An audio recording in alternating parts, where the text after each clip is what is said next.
Listen to me. It's a straightforward question. Do you pay royalty? No, you don't pay royalty.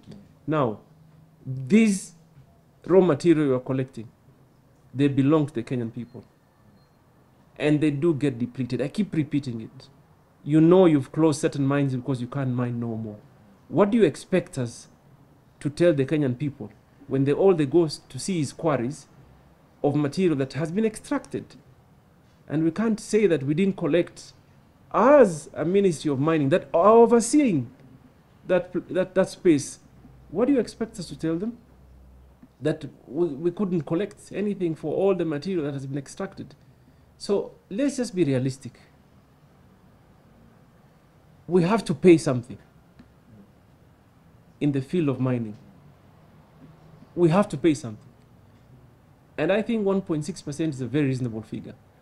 And the way it is explained to me, the PS has put it very well, that it depends on efficiency and pricing from time to time. It can be even lower than that 140 or even 100. So please stop resisting your contribution to largely the Kenyan people. Because to be honest, now it's in the law, it's in the regulations, and it must be implemented.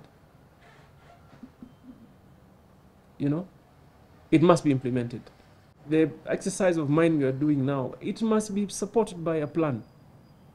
You can't keep digging without a plan. You are excavating. I was in a site the other day. Yani mtu anachimba tu chini, goes further down without, you clearly can see there's absolutely no way they'll be able to rehabilitate. And you know what the law says? As much as it is possible, you bring it back to the status you found it. So if you go 20 meters wide, 100 meters, 20 meters deep, 30 meters deep, 100 meters wide, how are you ever going to be able to rehabilitate that? And then the worst case is that those quarries become dens of criminal activities. Because they're not being put to use, they are abandoned. So then therefore I would require every company to give us a clear rehabilitation plan. I was at a factory the other time. Unfortunately, we've had to issue a notice. I've even encouraged the Minister of Environment to also further take some action, simply because you clearly see silica dust all over the place. I became unwell because of the visit. I left that place with a flu, a horrible one.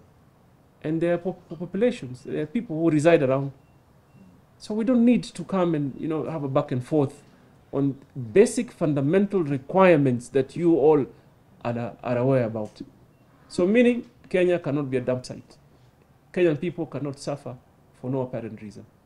You invest, you follow the rule of law, both in terms of the regulations of mining and environmental. Then we'll be best of friends. You can come later and say, this one, we need to engage to make certain changes. I'll be more than happy to be your advocate. But for as long as we don't follow what is required of us today, then we may have a problem. All the compliances in terms of rehabilitation and everything has to be followed. All these quarterly reports which I'm hearing, the quarterly reports, the employment, the training, I think this is just a matter of now making sure that the industry follows it. So on that, I think there is no disagreement as far as what the ministry expects and what the cement subsector must do. In the Kenya, in whole East Africa, cement price is the lowest, and we want to continue with this lowest prices because, and for doing that, we need the support of the mining department, because that is not only supporting to the affordable housing but also supporting the infrastructure of the country with the common person, and we want to continue with that agenda. Without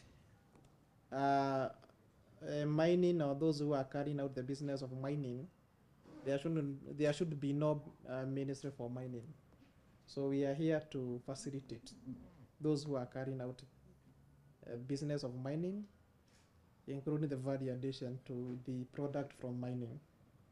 And therefore, the discussion that we are having is timely. We will adhere in terms of implementation, but if there are some bottlenecks, we can raise directly with your ministry, and then we see how we can address the concerns.